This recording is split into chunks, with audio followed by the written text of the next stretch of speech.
성경에서 보겠습니다. 요한복음 14장 25절, 26절, 9절 말씀이 되겠습니다.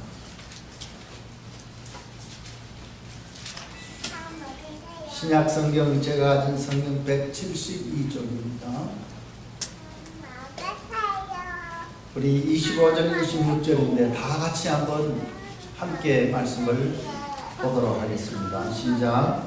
내가 아직 너희와 함께 있어서 이 말을 너희에게 하노라. 보혜사 곧 아버지께서 내 이름으로 보내신 성령 그가 너희에게 모든 것을 가르치시고 내가 너희에게 말한 모든 것을 생각나게 하시리라. 아멘.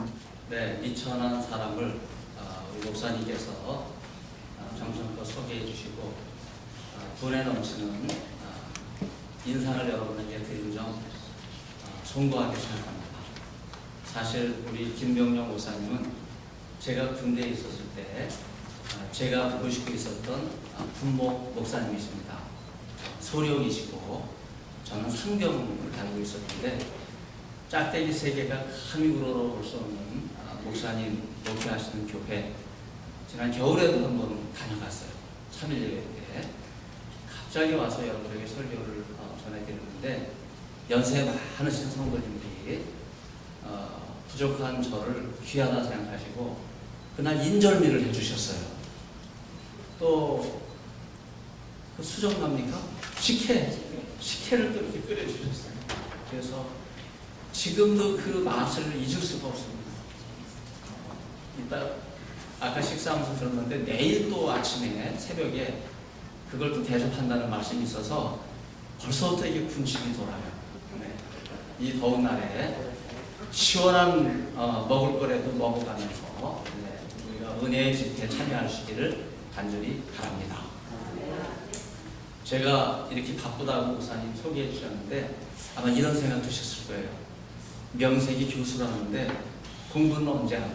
아마 그런 생각을 하시면서 들으셨을지 모르겠어요. 방학이니까 이렇게 하고 다닙니다. 방학이니까 이제 개학을 하면 눈꽃을 새 없이 또 바쁘고 그런 상황인데 방학이지만은 지난 3달 동안은 학교에 붙어 있었어요. 그리고 지금 이제 개학을 앞두고 2주 이렇게 스케줄을 잡아놨는데 그 이유는 방학 동안에 할 일들이 있어요. 그래서 그걸 다 마치고 가까스로 마치고 이 2주에 다 모아가지고 뭘 하려고 하다 보니까 너무나 송구스러운 마음이 많습니다. 하나님께서 저와 여러분에게 은혜를 주시고 연약한 우리를 성령께서 도와주시기를 간절히 기원합니다. 특별히 지난 한 주간 몹시 서운하고 힘들고 어려운 한 주간을 교회 전체가 보내셨다 하는 말씀을 들었습니다. 슬픔 당한 가정을 주의 성령께서 위로해 주시기를 바랍니다. 연약한 우리를 담당하시는 성령께서 슬픔 당한 가정 위로해 주시고 또 사랑하는 장모님 또 귀한 친지 친구를 잃어버린 우리 성도님들께서 천국의 소망을 가지시고 이번 3일 성회 가운데 하나님의 놀라운 은혜를 체험하시기를 간절히 기원합니다. 제가 한국을 떠나서 온 지 얼마 안 되지만 그래도 일주일을 좀 북가주에서 지내다 보니까 여러분이 한국 소식은 더 잘 아실 것 같아요. 그래서 여러분이 모를 만한 소식 하나를 제가 소개하면서 오늘 집회를 시작하려고 생각합니다. 지난 주일 새벽에 있었던 일이에요. 뭐 새벽이라고 해야 새벽은 아니고 토요일 밤 늦은 시각 주일 새벽 한 2시쯤 됐나요? 저희가 빌라에 살고 있는데 3층 집에서 난리가 난 거예요. 근데 그 집이 가끔 난리가 납니다. 여름이니까요 문을 다 열어놓고 생활하잖아요. 이번에 대판 붙었어요. 근데 어떻게 붙었냐면요 부부가 붙어가지고 떨어지질 않으면서 이 베란다 난간까지 온 거예요. 그러면서 부인이 소리를 질러요. 나 이제 죽는다. 근데 나 혼자 죽기는 아까우니까 같이 죽자 이거예요. 그 남편이 내가 미쳤냐? 죽으려면 너나 죽어라. 한 사람은 붙잡고 늘어져서 떨어지려고 그러고 한 사람은 뛰어놀라고 난리를 치고 이제 그 야단 목석에 저희 집 밑에 1층은 연세 많으신 할머니가 사시는데 저희 빌라가 한 90동 정도가 돼요. 뭐 작은 빌라인데 이분이 이 열린주택의 회장, 왕년의 회장을 하신 분이거든요. 그래서 회장님 그렇게 통하는 거예요. 우리 집 문을 두드리시는 거예요. 그래서 제가 이렇게 내다봤더니 아니 교수님 이 밤에 무슨 난리십니까? 이러는 거예요. 그래서 저희가 아닌데요. 알고 있어요. 지금 동네가 시끄러운데 교수님이 잠잠하시면 됩니까? 올라가서 뜯어 말든지 아니면 경찰에 신고를 하셔야지. 그래서 어떻게 했겠어요 제가? 그래요. 지금 1시간 넘게 이 난리법석인데 한번 제가 나가보죠. 그래서 이제 어떻게 나오다 보니까 아래는 제대로 챙겨 입었는데 위는 그대로 나온 거예요. 러닝에 나와서 보니까 많은 사람이 나와 있어요. 근데 아무도 말릴 생각도 안 하고 경찰에 신고할 생각 안 하는 거예요. 이것이 한국의 현주소입니다. 네. 누가 뭐래든 신경 쓰지 않는. 저는 뭔가 저도 신고를 안 했어요. 이유는 이거예요. 그 집이 싸우는 게 하루 이틀이 아니에요. 우리도 익숙해졌어요. 이사 온 그날 저녁부터 지금까지 싸우는 거예요. 크고 작은 싸움이 계속해서 대판 붙었을 뿐이에요. 근데 앞으로 계속 살 건데 그 경찰에 신고해서 뭐 하겠어요? 참고 지내자. 그랬던 게 지금까지 온 거예요. 이제 그 다음날 7시 예배를 가야 되는데 제가 우리 아내한테 그랬어요. 당신들이 좀 챙기고 애들 나가서 갈 테니까 셋 다 이제 교사하고 그러니까 신경 쓸 거 없고 일찍 나가자고. 그래서 나오다 보니까요. 이제 남이교회 가서 1, 2, 3부 예배를 인도해야 되는데 7시 예배에 좀 비슷하게 가야 되는데 도착해보니까 6시 10분 전에 도착을 했어요. 1시간 10분 동안 뭐 하는 거예요? 그때 나오면서 제가 이랬어요. 3층집 만나면 미안하니까 일찍 하자. 1층집 할머니 만나도 미안하니까 일찍 하자. 이게 한국의 현주소입니다. 우리 그렇게 하고 살아요. 네. 여러분이 생각할 때 많이 낯설게 들리시죠? 이게 한국적인 경사인데 여러분 이런 분들이 복음을 들어야 됩니다. 제가 우리 빌라를 위해서 기도를 하고 싶어요. 여러분들도 이런 어려운 분들이 주위에 있으면 기도해 주시기를 바랍니다. 기도는 2가지예요. 어떤 기도가 있냐면요. 청원 기도가 있어요. 청원 기도는 뭐냐면요. 달라는 거예요. 어떤 외국인이 담이고 나지고 한국 교인이 기도하는 걸 뒤에서 들으니까 소소서 이렇게 소소로 끝나더래요. 주소서 들어주소서 뭐해 주소서. 이거는 다 청원 기도입니다. 그런데 사실은 우리에게 필요한 기도는요. 순수 기도예요. 순수 기도는요. 하나님과의 만남 자체가 기도입니다. 하나님과의 임재, 하나님을 경험하는 게 기도예요. 하나님과 함께하고 있는데 더 이상 뭘 하고 요청하고 뭘 들어달라고 말할 필요가 없는 거예요. 하나님과 함께 하시면 되는 건데 이것이 청원 기도가 아닙니다. 이거는 순수한 기도입니다. 이번 부흥 성회를 통해서 여러분의 기도의 차원이 한 단계 업그레이드 될 수 있기를 바랍니다.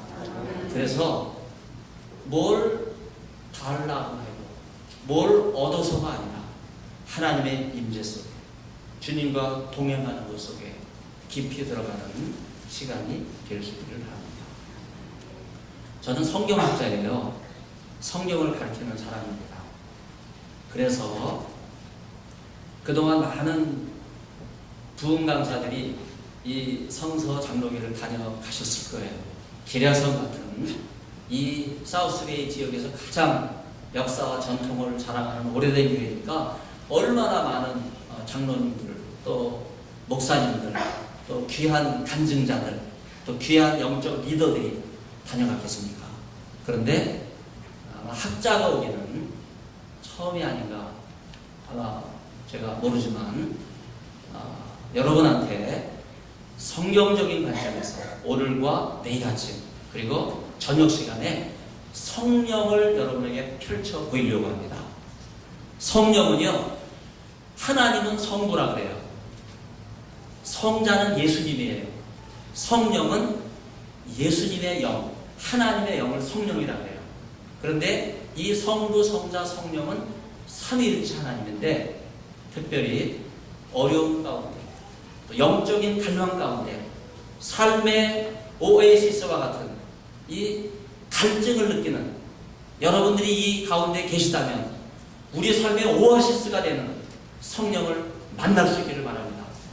여러분 성령을 만나시면요 문제가 해결돼요. 우리 연약함을 담당하시는 분이 성령이세요. 그래서 이번 집중적으로 한번 따라하겠습니다. 연약함을 도우시는 성령, 이 성령의 은혜를 저와 함께 나누시기를 바랍니다.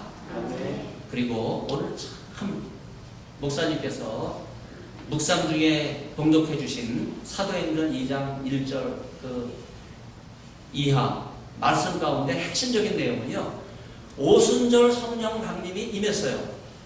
그 결과가 무엇인가? 방언이거든요. 오늘 여러분에게 방언에 대해서 성경적인 말씀을 드리려고 해요. 흔히 방언, 이거는 이제 좀 많이 배운 분들은 그거는 영어로 dialectic, 이렇게 방언을 그렇게 생각해요. 그러나 성경에서 말하는 방언은요, tongues, 이 혀에 오는 새로운 언어예요.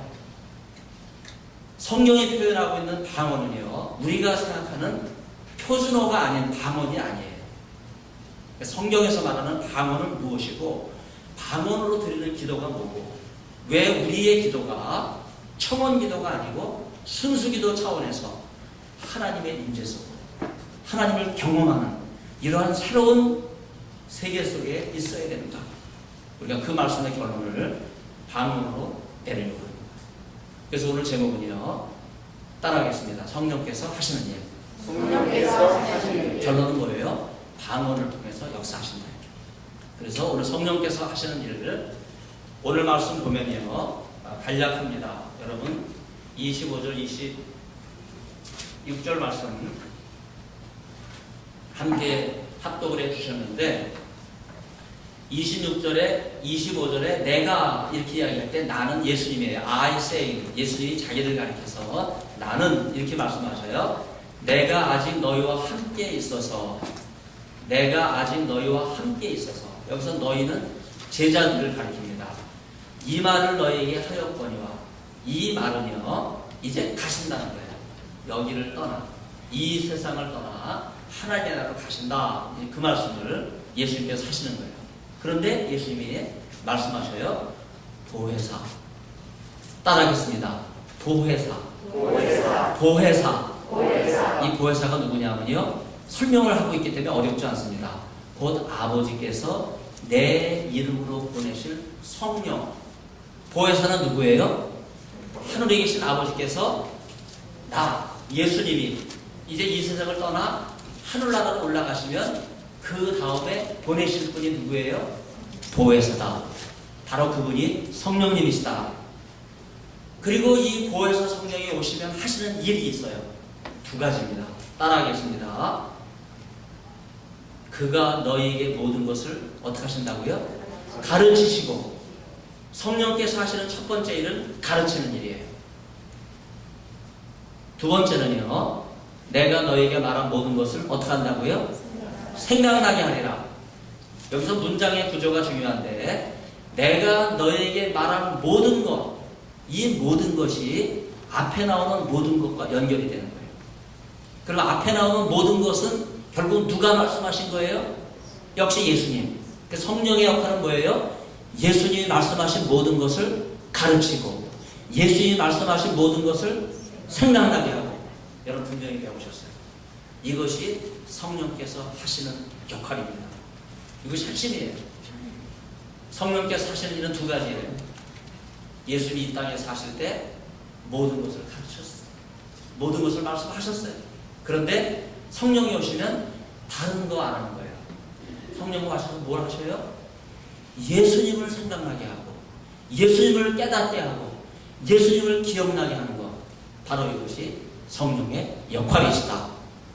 여러분 이런 귀한 일은 꼭 가질 수 있기를 바랍니다. 자, 그럼 제가 질문하겠어요. 내가 성령을 받는다 하는 이 말의 의미는 뭐예요? 예수님께서 내게 주신 말씀의 깊은 의미를 깨닫는다, 기억한다, 생각한다. 바로 그 의미예요. 다른 말로 이야기하면 나는 예수의 사람이 된다. 내가 성령의 은혜를 체험하기 전에는 나는 자연인이에요. 나는 세상 사람입니다. 근데 성령께서 내게 오시면 어떻게 돼요? 나는 예수님의 사람으로 변화된다. 그러므로 여러분, 예수님을 알기 원하십니까? 성경에서 말하는 신앙의 깊은 세계를 알기 원하십니까? 예수님이 보여주신 천국 비밀에 대해서 더 깊이 깨닫기 원하십니까? 방법은 뭐예요? 성령을 환영하는 거예요. 한번 팔을 이렇게 벌려보세요. 오소서. 성령이요. 성령님은 인격적인 분이세요. 그래서 내가 환영하고 내가 맞아들이지 않으면 오시질 않아요. 여러분 팔을 이렇게 벌리시면서 성령이여 오소서. 성령이여 오소서. 여러분 말씀대로 성령이 내 안에 충만히 거할 수 있기를 바랍니다. 성령이 내 안에 거하실 때 나는 하나님의 사람으로 변화될 수 있습니다. 이것이 우리가 성령을 사모하는 귀한 비결이에요. 그러면 예수님께서 가르치신 모든 것, 예수님께서 말씀하신 모든 것을 생각나게 하시는 분이 성령님이신데, 이 성령님에 대해서 가장 잘 정리해 놓은 규절 하나가 있어요. 다시 한번 찾아볼 텐데, 교회 오래 안 다니시는 분들은 참 익숙하지 않으실 텐데 그래도 아시면 많은 도움이 됩니다. 성경책 뒷부분에 가면 요한계시록이 있는데 그 앞에, 조금 앞에 보면 요한일서가 있어요. 요한일서 2장, 제 성경으로 388페이지인데 요한일서 2장 1절 한번 여러분 보셔요. 요한일서 2장 1절. 이 말씀은요, 오늘 본문 말씀과 함께 여러분이 평생을 기억할 때, 아, 성령님이 이런 분이시구나. 그걸 성경이 정의해주는 아주 중요한 규절입니다. 요한일서 2장 1절 제가 공독해 드립니다. 나의 자녀들아, 내가 이것을 너에게 쓰면 너희로 죄를 범치 않게 하려 함이라. 만일 누가 죄를 범하면 아버지 앞에서 우리에게 대언자가 있으니 곧 의로우신 예수 그리스도시라. 여기 나의 자녀들아 이렇게 말하는 분은 나는 누구냐면요, 이 요한 1서, 2서, 3서를 쓴 사도 요한이에요. 사도 요한이 이 편지를 읽는 성도들을 가리켜서 나의 자녀들아 그렇게 불러요. 그리고 이 편지를 쓴 목적을 기록합니다. 내가 이것을 너에게 쓰면, 내가 왜 이 편지를 써서 여러분에게 보내는가? 이 편지를 쓴 목적은 뭐냐 하면 너희로 죄를 범치 않게 하려 함이라. 그런데 인간은 연약해서 죄를 범해요. 죄를 범하면 어떻게 해야 됩니까? 만일 누가 죄를 범하면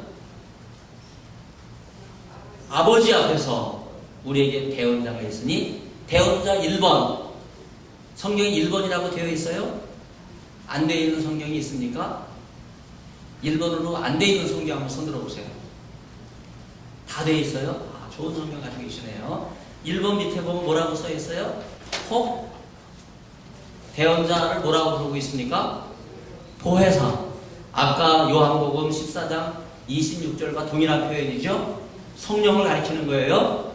우리에게 누가 있다고요? 대언자가 있는데 이 대언자는 곧 누구라고요? 의로우신 예수 그리스도시다. 대단한 표현이에요.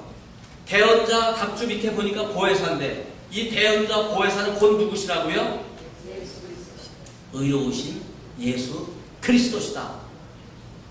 여기서 보혜사, 대언자, 의로우신 예수 그리스도 다 어떻게 나옵니까?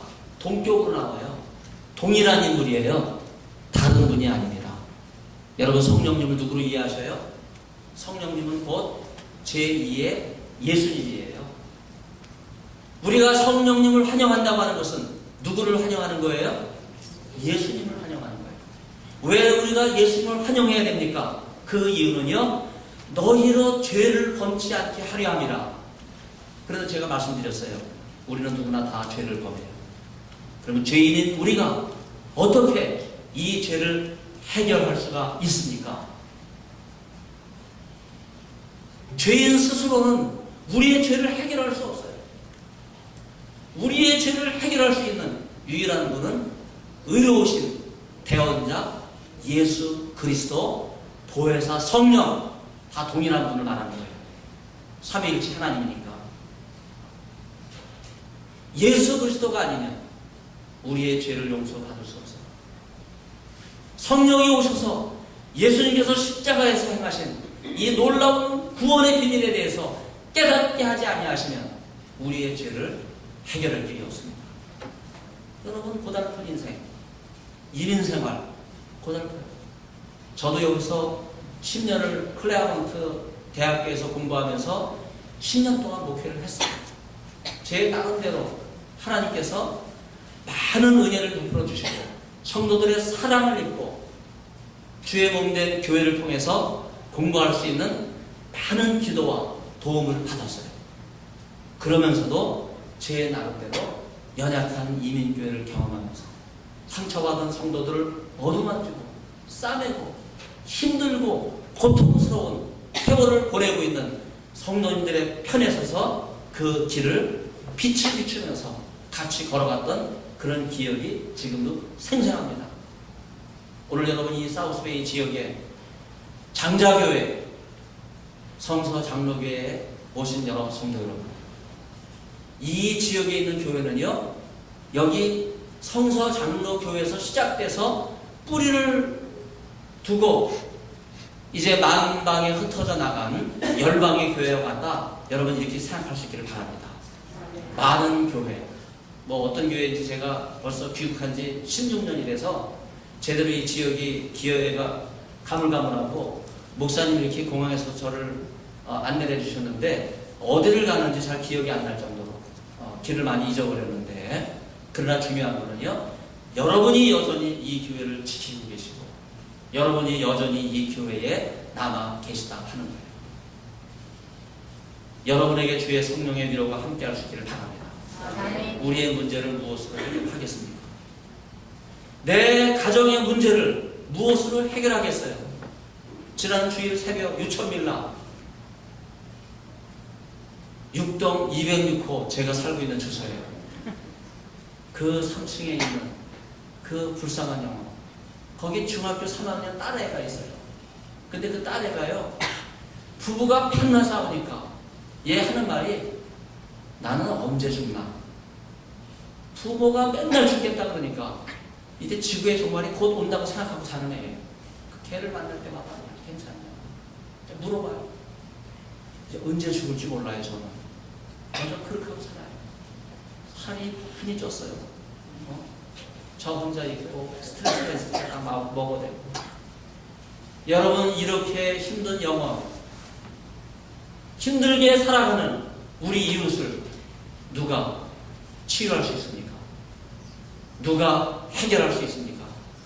우리의 근본적인 죄 문제를 누가 책임질 수 있습니까? 의로우신 예수 그리스도예요. 이 의롭다 하는 말은요, 우리가 이렇게 생각해야 돼요. 죄가 없다 하는 말. 죄인은 죄인을 용서할 수 없어요. 그러나 예수님은요, 의로우신 분이세요. 죄가 없으신 분이에요. 하나님으로서 이 땅에 오신 거예요. 여러분, 하나님이 이 땅에 오실 때 만일에 하나님 모습으로 딱 나타나면 여러분 어떻게 생각하시겠어요? 산신령, 귀신 도망가지 않겠습니까? 임금님이 서민을 찾아갈 때 변장을 하고 서민의 옷을 입고 찾아가잖아요. 밤에 암행을 하잖아요. 왜 그렇게 해요? 내 백성들이 어떤 고통 가운데 살아가는 거야. 그것을 알기 위해서. 마찬가지예요. 하나님께서 인생을 구원하시기 위해서 이 땅에 오셨는데 연약한 인생의 몸을 입고 이 땅에 오셨습니다. 그 출발은 하나님의 보좌이기 때문에 죄가 없으신 분이에요. 예수님이 이 땅에 오셔서 우리를 위해서 십자가에 달려 죽으셨어요. 이 예수님께서 우리를 의롭다 인정하시는 거예요. 의롭다는 말은요, 과거 죄인으로 있을 때는 하나님과의 관계가 단절이 된 거예요. 죄인은 하나님으로부터 심판을 받는 겁니다. 그런데 이러한 죄인을 위해서 예수님이 오셔서 대신 그 죄값을 치르시고 우리의 죄를 해결해 주셨어요. 속량해 주셨어요. 여러분, 영어 단어 가운데 리트론이라는 단어가 있어요. 아시죠? 리트론. 그래서 뭐 비행기 납치한 이 하이제커, 이런 납치범들이 계속해서 그 몸값을 요구하는데 그 몸값이 뭐예요? 그게 리트론이에요. 바로 그 리트론이라고 하는 단어가 헬라어 그대로예요. 리트론입니다. 우리는 죄를 지었기 때문에 사탄이 우리에게 몸값을 요구해요. 네 몸값을 내놓기 전에는 너는 죄의 종이고 사탄의 종이고 음부의 종이고 지옥에 떨어질 수밖에 없다. 그래서 예수님은 어떻게 하셨어요? 십자가에 달리셔서 십자가 상에서 우리의 죄값을 대신 지불하셨어요. 리트로를 지불하신 거예요. 속량하신 거예요. 그리고 우리를 죄 없다 하신 거예요. 이때 쓰는 단어가 헬라스테리온, 하나님의 진노를 달랜다는 말이에요. 죄인은 하나님의 심판을 받을 수밖에 없는데 예수 그리스도께서 십자가를 통해서 우리의 죄를 속량해 주셨기 때문에 하나님 앞에 예수님이 헬라스테리온, 화목제물, 희생제물이 되셔서 우리의 죄를 달래는 거예요.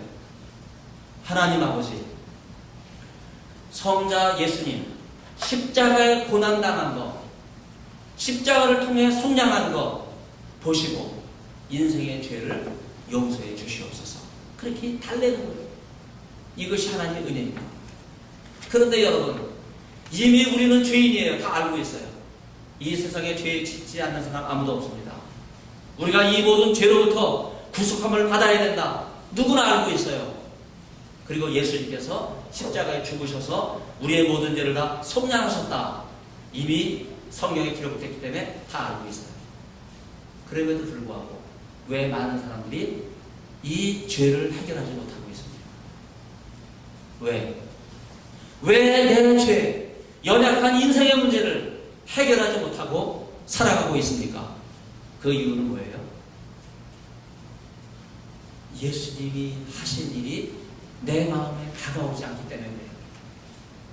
예수님이 나를 리트론, 속량하신 이 놀라운 구원의 비밀이 내게 은혜로 느껴지지 않기 때문에 그래요. 그래서 필요한 분이 계셔요. 누구예요? 예수님이 무엇을 말씀하셨는지, 예수님이 무엇을 가르치셨는지 이것을 생각나게 하고 이것을 깨닫게 하실 성령님께서 우리에게 오셔야 됩니다. 아무리 우리가 맑은 정신, 우리의 이성을 동원해서 이 십자가의 도와 우리가 죄인인데 이 죄로부터 구원받는 이 문제를 해결하기 위해서 아무리 명상하고 심사숙고해보세요. 해결되지 않습니다. 이 시간 성령님을 사모하세요. 연약한 우리를 도우시는 성령님, 오소서, 임하소서, 우리와 함께하여 주시옵소서. 구원의 비밀을 일깨워 주시고 내게 모든 죄를 용서하시며 예수의 십자가를 통해서 이루신 구원의 놀라운 비밀을 깨닫도록 오 성령이여 임하소서. 한번 따라하겠어요. 오 성령이여, 오 성령이여 임하소서. 임하소서. 간절한 마음으로 사모할 수 있기를 바랍니다. 네. 이러한 믿음은요, 여러분 오늘 본문으로 읽진 않았지만 요한복음 14장 31절, 아까 목사님 같이 합독한 요한복음으로 다시 돌아가서 31절을 보셔요. 31절을 보면 거기 유명한 구절이 하나 있습니다.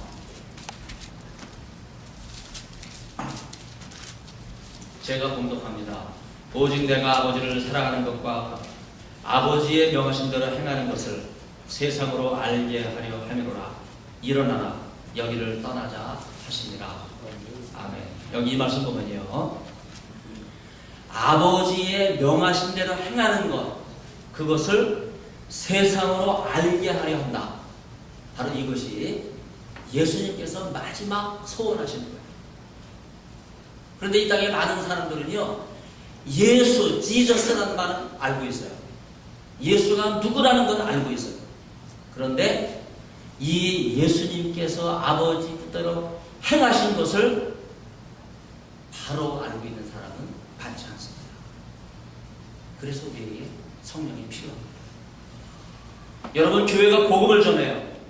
이 교회가 죽어가는 심령을 살리기 위해서 교회가 감당하는 일이 전도하는 일이에요. 그런데 이 일도 사람이 하는 게 아니에요. 성령이 하셔요. 내게 믿음을 일깨우고 이 땅 모든 백성들이 주의 영광을 알 수 있도록 우리는 성령을 사모해야 된다. 이것이 우리의 믿음이 돼야 돼요. 그래서 이번 성회의 초점은요, 성령인데 이제는 이렇게 생각하셔야 돼요.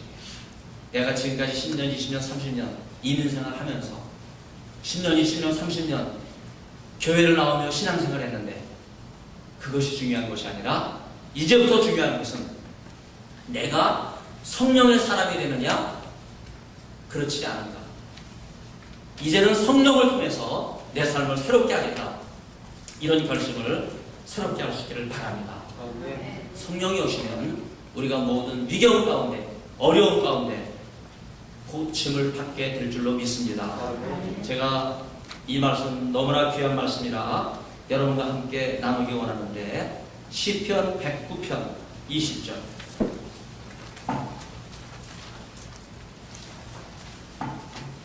시편 109편 20절입니다. 한번 다 찾으셔서 함께 봉독하셔요. 여러분 혹시 인생을 살아갈 때 내게 어려움이 없는가? 이런 생각하실 때 한번 이 말씀 같이 나누시길 바랍니다. 107편. 네, 107편입니다. 시편 107편 20절. 누구나 인생을 살아갈 때 어려움을 겪어요.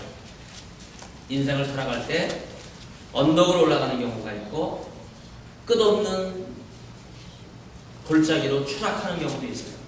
크고 작은 어려운 것을 만나는데 시편 107편 20절 말씀을 통해서 여러분의 지혜를 얻을 수 있기를 바라면 다 같이 시작.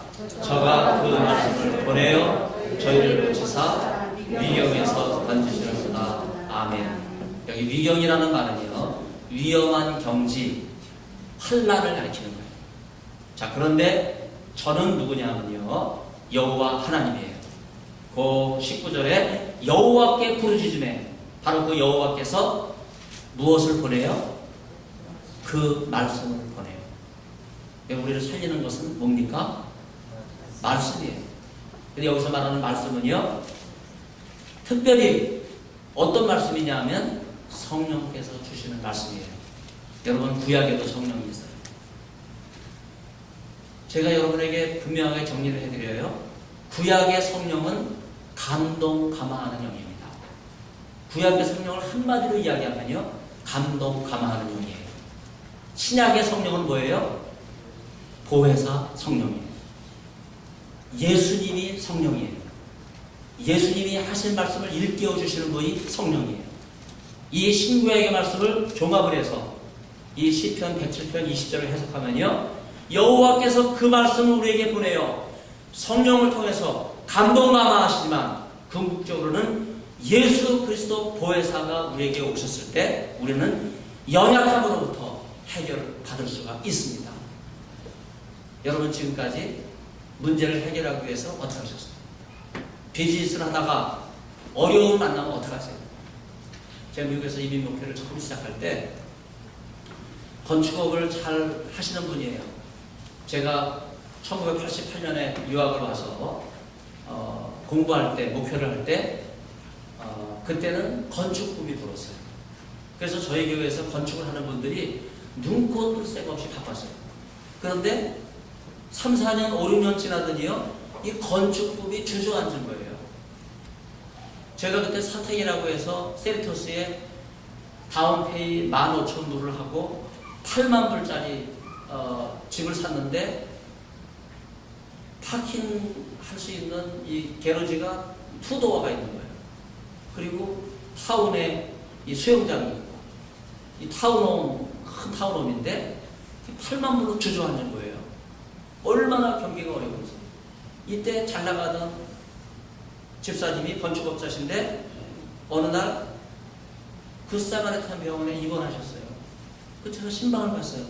찾아갔더니 이 집사님 하시는 말씀이, 목사님, 제가 잘 나갈 때는요 주위에 그렇게 많은 사람들이 있었는데 지금 이 곤두박질하면서 어려운데 단돈 500불도 누구한테 빌릴 데가 없다는 거예요. 생활비가 시급한데 500불 페이먼트도 할 만한 그런 돈을 누구한테 빌리지 못한다는 거예요. 은행에 가서 돈을 빌려고 해도 크레딧 문턱이 너무 높아서. 그렇게 잘 나가던 분이 그렇게 한탄하고 있어요. 이 어려운 중에 이분이 발견한 분이 예수님이에요. 세상의 모든 사람들이 다 나를 떠나도 영원히 변치 않는 이는 누구시라? 예수님. 그 예수님을 발견한 거예요. 여러분, 이 시편 107편 20절 말씀, 여러분 가운데 혹시 이 말씀이 한 줄기 생명줄과 같은 말씀이 될 수 있기를 바랍니다. 저가 그 말씀을 보내어 저희를 고치사 위경에서 건지시는도다. 몸과 마음이 병들고 지쳤을 때 감동감하는 말씀을 통해 우리를 다시 새롭게 하는 보혜사 성령님을 통해서, 그 성령님께서 일깨워 주시는 예수님의 말씀을 통해서 우리의 삶이 근본적으로 변화될 수 있기를 간절히 바랍니다.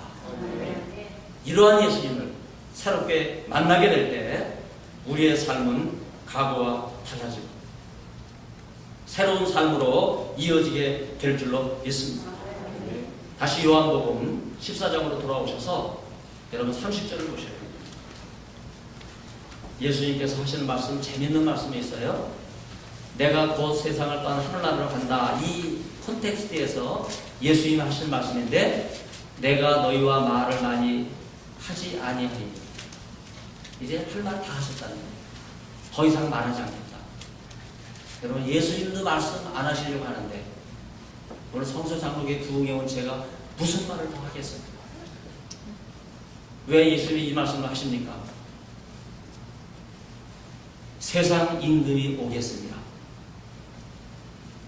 이 세상의 임금이 우상이 되어 있는 사람들이 많습니다. 학생에게는 공부가 우상입니다. 직장인에게는 돈이 우상입니다. 정치인에게는 권력이 우상이에요. 여러분에게는 뭐가 세상의 임금입니까? 이렇게 저마다 다 세상에 취해 있을 때 예수님은 말을 많이 하지 않겠다, 이렇게 말을 끊으시는 거예요. 그 다음 말이 더 재밌습니다. 세상 임금이 오더라도, 세상 임금이 오겠다 말씀하시죠? 그 세상 임금이 오더라도 저는 내게 관계할 것이 없다. 여러분, 이것이 예수님께서 보여주시는 신앙이세요. 아무리 돈, 아무리 공부, 아무리 권력, 세상의 우상이 임금이 돼서 우리를 이리 부리고 저리 부린다 할지라도 우리는 믿음 위에 서서 담대하게 더 이상 말하지 않겠다. 돈 좋아하는 사람 따라가라. 세상 좋아하는 사람 따라가라. 저는 내게 관계할 것이 없다. 이러한 담대한 믿음, 사랑하는 성도 여러분, 가질 수 있기를 바랍니다. 우리가 이 믿음을 간직한다면 흔들리지 않아요.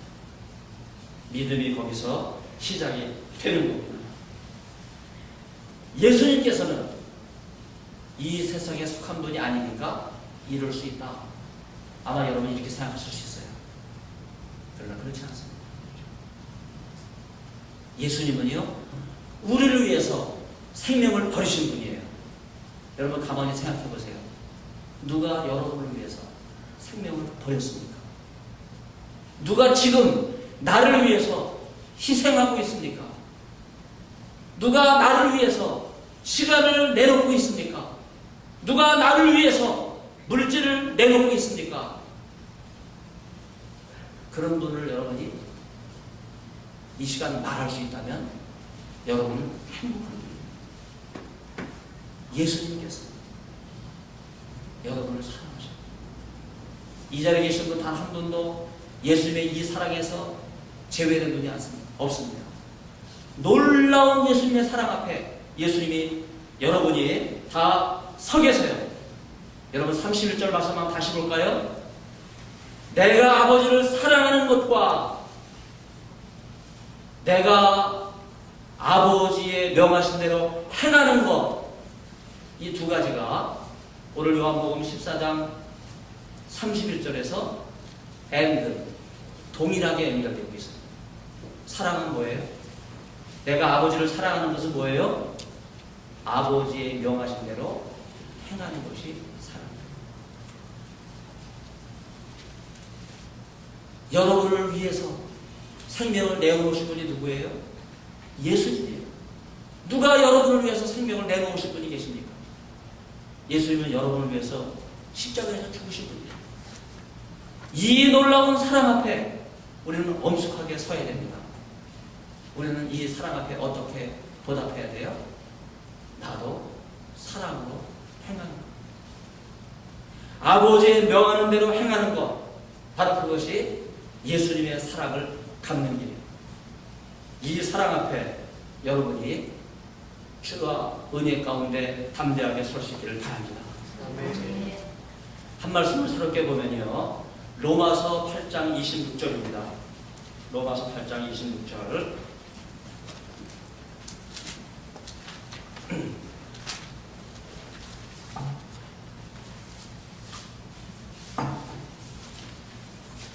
구체적으로 이 사랑이 우리에게 어떠한 것인지를 보여주는 말씀인데 로마서 8장 26절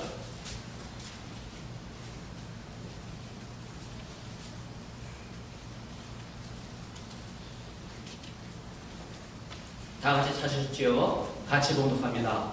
이와 같이 성령도 우리의 연약함을 도우시나니 우리가 마땅히 빛발을 알지 못하나 오직 성령이 말할 수 없는 탄식으로 우리를 위하여 친히 간구하십니다. 아멘. 이번 상밀 집회 전체의 주제가 되는 말씀인데 여기 사랑이 어떻게 나타나 있어요?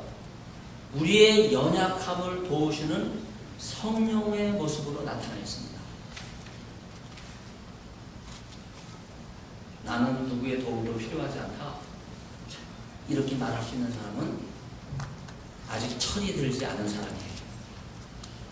인생의 어려움을 아직 그렇게 겪은 사람이 아닙니다.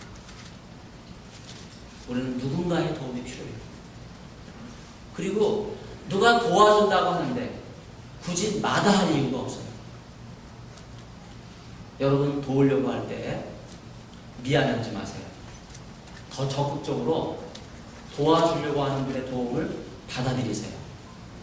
그런 마음이 그분을 더 기쁘게 하는 거예요.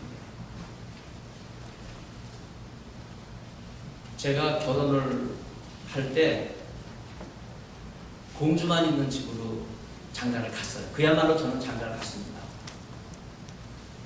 저희는 아들이 넷이거든요. 우리 아버지는 어떤 생각 하시냐면 제가 큰아들이지만 아들 하나 아들 없는 집으로 보낸다 이 생각을 하셨어요. 그런데 그 집이 3대 목사님 집안이에요. 저는요 우리 집안에서 5대 장로 집안에서 첫 목사가 나온 사람이에요. 그러면 제가 누구의 도움을 많이 받았겠습니까? 목회를 하면서 신학을 공부하면서 미국에서 목회할 때요 제가 처음으로 장례를 경험했어요. 제가 처음으로 재직회를 인도해봤어요. 제가 처음으로 강연을 인도해봤어요. 교회 문제, 크고 작은 일, 좋은 일도 많지만요 긴급하게 해결되는 일이 많아요. 그럴 때 어떻게 했겠습니까? 제가 장가를 갔으니까 3대 목사님 집인 우리 처가 어른들한테 밤낮 전화를 드렸어요. 그랬더니 그 왕 할아버지가 저 판대일로 오시더라고요. 거기 처삼촌이 의사신데 거기 오셔가지고 판대일 한의교회를 개척을 하셨어요. 근데 얼마나 좋아요? 시간 될 때마다 가서 그 교회 목회하는 거 배우는 거예요. 잠깐 잘 갔죠? 네. 여러분 어려운 문제가 있을 때 누가 내 옆에서 카운슬러가 되어줄 수 있는 분이 있다면 여러분 행복한 분이에요. 보혜사 파라칼레토스라고 하는 이 말은요, 위로하는 이, 도와주시는 이라는 뜻이 있어요. 카운슬러, 상담사라는 뜻이 있어요. 내 연약함을 담당하시는 분이 누군가? 성령께서 내 옆에 계실 때 그분이 든든한 후원자가 되는 거예요. 내가 할 수 있는 일을 그분이 코사인해 줍니다. 제가 미국에 왔을 때요, 지금은 더 많이 갖고 오나 모르겠어요. 제가 27년 전이 벌써 됐는데요, 미국에 처음 올 때 2만 불을 가지고 왔어요. 우리 장로님도 어떻습니까? 많이 갖고 왔죠? 많이 갖고 왔어요. 2만 불이 어떻게 생겼냐면요, 우리 집에서 한 4천 불을 주고 한 2천 불 정도를 처갓집에서 주고, 그 다음에 나머지는 이제 교인들이 뭐 100불씩 뭐 이렇게 해서 그게 2만 불이에요. 그거를 네 식구가 5천 불씩 나눠가지고 갖고 들어왔어요. 그리고 그 다음날이요, 2만 불을 들고 차를 사겠다고 하고 갔더니 저를 공회에서 라이드해 주신 장로님이 마취과 의사신데, 그분이 우리를 위해서 이틀 동안 직장을 휴가를 내셨어요. 그리고 공항에서 우리를 발휘해 주시고, 그 다음날 또 이제 은행이나 뭐 자동차 이런 거 해주셨는데, 2만 불을 가져와서 자동차를 한꺼번에 산다 그러니까 깜짝 놀라시더라고요. 그렇게 하는 거 아니라 이거예요. 일단 2만 불을 다 저축하라고 하더라고요. 명쾌한 카운슬러예요. 그래서 2만 불을 저금을 했어요. 그랬더니 자동차를 사러 가자고 하더라고요. 아니, 돈을 다 은행에다 저금해놓고 무슨 자동차를 사러 가요? 따라오라는 거예요. 그래서 수바루를 갔어요. 일제차인데요, 여기 보니까 일본 사람들이 많이 살더라고요. 아내가 쇼윈도에 진영되어 있는 빨간 차를 보더니 저거 내 차라 이거예요, 무조건. 수바루인데 저 일본 차라고 생각을 안 하고 그 당시에는 미국 차주 아니면 뭐 독일 차인가 스웨덴 차인가 그렇게 생각하고 일단 산 거예요. 사겠다 그러니까 그 딜러가요, 열쇠를 주고 저거 운전해서 유배로 보험 집으로 가라하더라고요. 그냥 제가 집에 왔어요. 그 다음 날은 그 차를 몰고 저 파사데나에 있는 풀러신 학교를 찾아갔던 거예요. 그리고 그 다음 날은 저 클레아몬트에 있는 제가 나온 클레아몬트 대학교를 찾아간 거예요. 제가 어떻게 그 차를 쇼운도에서 빼낼 수 있었을까요? 저를 거기로 데리고 간 카운슬러 서삼촌이 어떻게 했어요? 코사인을 해줬기 때문에 제 뱅크에 있는 돈 2만 불과 그분 뱅크에 있는 돈 50만 불이 합쳐져가지고 자동차 페이먼 매달 몇 불씩 하는 그런 조건으로 4, 5년 페이먼 조건으로 새 차를 구입을 했어요. 누구 덕입니까? 카운슬러 덕이에요. 여러분 인생의 디딤돌을 놓을 때, 인생의 출발을 할 때, 인생의 어려움을 만날 때 내 힘으로 해결되지 않는 일이 많습니다. 여러분 이럴 때 진정한 카운슬러가 되시는 성령께서 여러분과 함께 하시기를 간절히 사모하시기를 바랍니다. 근데 오늘 여러분 같이 읽은 이 로마서 8장 26절은요, 우리의 연약함을 도우시는 성령님의 새로운 모습을 우리에게 보여주시는데 그 모습은 어떤 모습이에요? 우리가 마땅히 빌 바를 알지 못하나 너무 힘들면 기도도 되지 않습니다. 내일 새벽 기도 몇 시에 하죠? 5시 반. 이민 생활 얼마나 고달퍼요. 토요일 날 맞이하는 새벽 기도 쉬는 것이 더 간절할 때가 많아요. 쉽지 않습니다. 너무나 힘들면요 기도도 잘 되지 않아요. 그러나 여러분 내일 새벽에 다 나오시기 바랍니다. 저를 봐서라도 나오셔야 돼요. 저를 봐서라도. 오늘은 목사님을 봐서 나오신 거예요. 내일은 저를 봐주셔서 나오셔야 돼요. 내일 새벽에 오셔서 생명의 말씀을 통해서 연약한 이민생활 많은 계획을 하시고 여러분의 여러 가지 의미 있는 일들을 믿음 안에서 설계를 하시기 위해서 내일 새벽 시간 연약하신 가운데도 새벽 기도 안 해본 분이라도 내일은 용기 내서 나오시기를 바랍니다. 이어지는 말씀을 보면요, 우리가 마땅히 빌 바를 알지 못한다 이거예요. 근데 성령이 어떻게 하셔요? 성령이 말할 수 없는 탄식으로 우리를 위하여 친히 간구하시느니라. 여기서 말하는 말할 수 없는 탄식, 이것은 지금까지 많은 교회 영적 리더자들이 잘못 해석해온 규정이에요. 여기 본문이 말하는 말할 수 없는 탄식은요, 이렇게 생각하시면 돼요. 인간의 말로 형용할 수 없는 탄식, 그렇게 생각하면 돼요. 인간의 말로 형용할 수 없는 건 뭐예요? 사람의 언어가 아닌 하늘의 언어. 성령은 하나님의 영이에요. 사람의 말로 하는 탄식이 아니라 하늘의 언어인 방언으로 하는 탄식이에요. 그래서 독일의 유명한 학자, 제가 이 학자 이름을 대는 이유는 제가 신약학자이기 때문에 그래요. 에르스트 케제만이라는 유명한 학자가 있습니다. 독일 학자고 이 학자의 로마서 주석이 번역이 되어 있어요. 국제성서 주석에 번역이 되어 있는데 이 주석에 로마서 8장 26절에 대한 주석을 보면 6, 7페이지가 방언에 대한 거예요. 말할 수 없는 탄식은 무언이 아니에요. 말로 하지 않는 거예요. 인간의 말로 형용할 수 없는 인간의 말이 아니라 하늘의 언어인 방언으로 하나님 앞에 드리는 기도가 바로 말할 수 없는 탄식입니다. 여러분 가운데 방언하시는 분, 제가 손들어 보라고 여쭤보고 싶지만은요, 제가 벌써 다 알아요. 물어보지 않습니다. 여러분 마음속에 대답하셔요. 나는 하늘의 언어인 방언으로 하나님 앞에 기도할 줄 안다. 그렇지 않다면 우리의 기도는 아직도 이 세상의 언어를 맴돌고 있는 거예요. 우리의 기도가 하나님의 영인 성령을 통하여 하늘 보좌를 움직일 수 있는 믿음의 기도를 드릴 수 있기 위해서는 우리의 언어가 인간의 언어에서 하늘의 언어로 탈바꿈해야 합니다.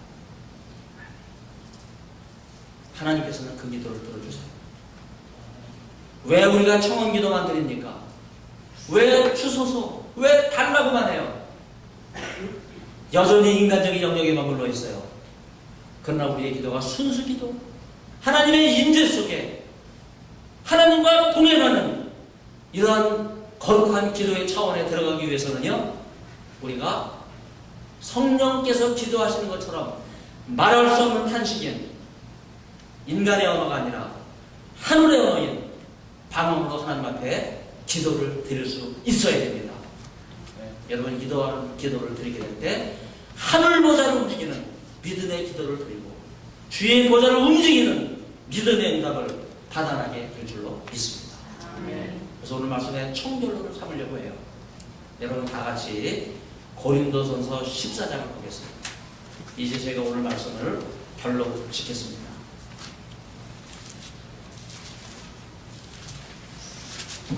고린도전서 14장을 보면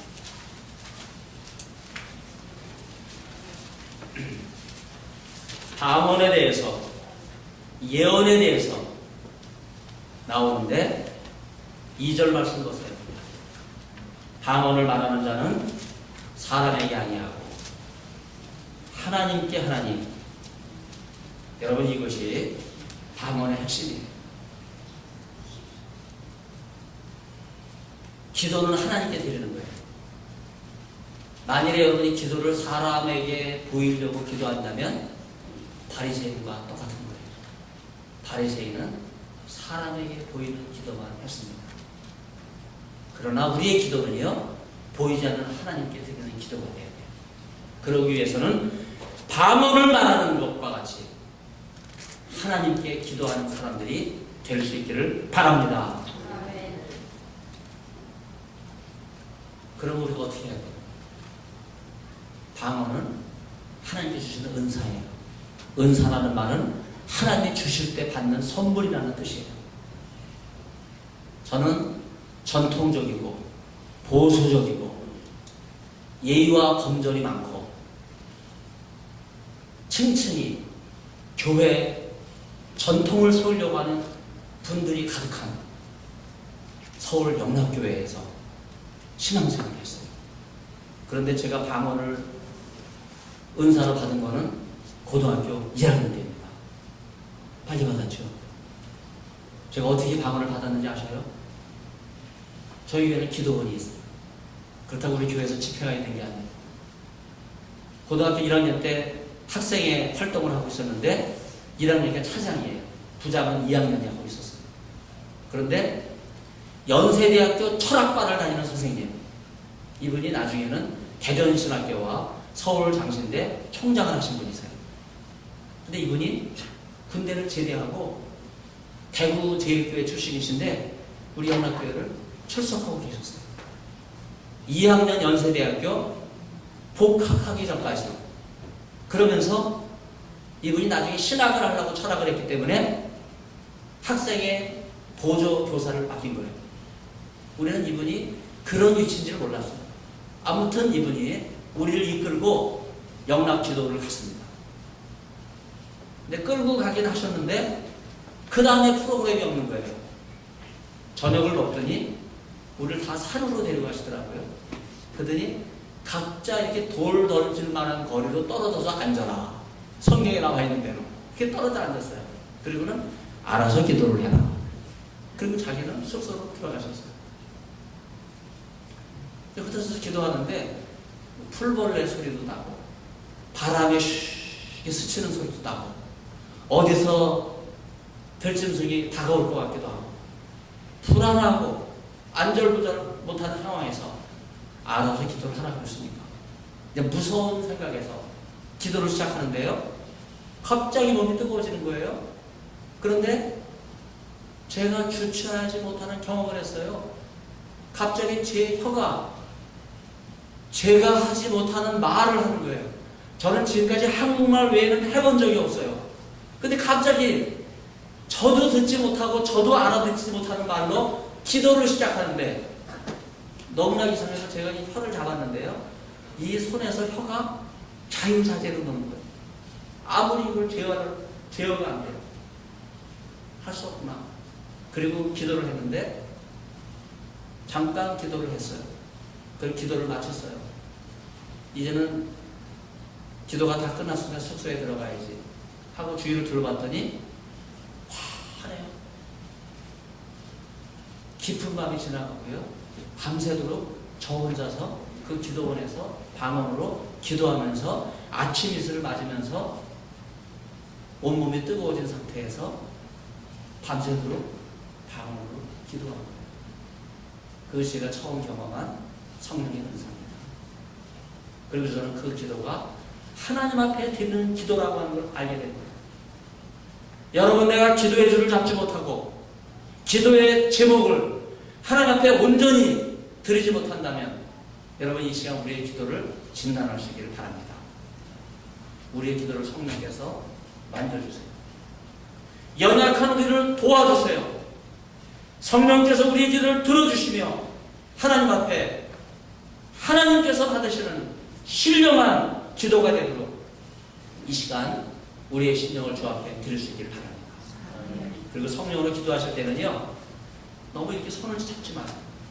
제가 여러분 방언 받는 이 인상적인 경험을 말씀드릴게요. 제가 성령이 오소서 아까 했잖아요. 한번 연습해 보겠어요. 성령이 오소서. 제가 방언 연습하는 게 아니에요. 혹시 우리 가운데는 내가 이거 방언 오늘 저녁에 하면 큰일 나는 거 아닌가 이렇게 생각하지 마세요. 주시면 받는 거예요. 손을 벌리시고 성령이 오소서. 성령이 오소서. 그리고 이런 생각을 하세요. 내 몸과 마음, 내 입술, 내 혀 하나님이 주셨지. 하나님이 쓰신 대로 드립니다. 드립니다. 따라하세요. 받아주소서. 드립니다. 내 혀를 드립니다. 내 몸을 드립니다. 성령이여 내 손을 받아 주시옵소서. 조금 불편하시더라도 한번 일어나시겠습니까? 반주자는 반주를 준비해 주시고, 네. 조금 불편하시더라도 잠깐 할 거예요. 일어나셔서 눈을 감으시고 고개는 숙이지 마시고 이렇게 하늘을 드시고 45도 정도 하늘을 드시고 편안하게, 또 너무 안 하던 자세를 하시게 되면 목이 아플 수 있으니까 최대한으로 편안한 자세. 손을 너무 높이 들면 또 목에 힘이 갑니다. 어깨에 힘이 가요. 손이 아프면 내리셔도 돼요. 팔꿈치를 조금 구부려도 좋습니다. 그러나 손을 피셔요. 그리고 기도하실 때 오 성령님 오셔서 우리의 혀를 주장해 주시고 내 입술을 주장해 주십시오. 여러분 그렇게 부르질 수 있기를 바랍니다. 그리고 기도할 때 내 언어를 만들려고 하지 마세요. 내가 지금까지 미사역을 동원하고 내가 아름다운 말로 하나님을 설득하고 하나님의 뜻을 돌이키려고 하는 이런 자세, 우리가 성령으로 드리는 기도에는 적합하지 않습니다. 내 기도도 성령이 받아주시고 내 언어도 성령이 받아주시고 성령으로 주 앞에 나아가기를 사모하는 이런 마음으로 주여 주여 주여 삼창을 하고 여러분 기도하실 때 인간의 말로 하지 마세요. 하늘의 언어로 여러분의 입술을 맡기면서 하나님 앞에 기도하겠습니다.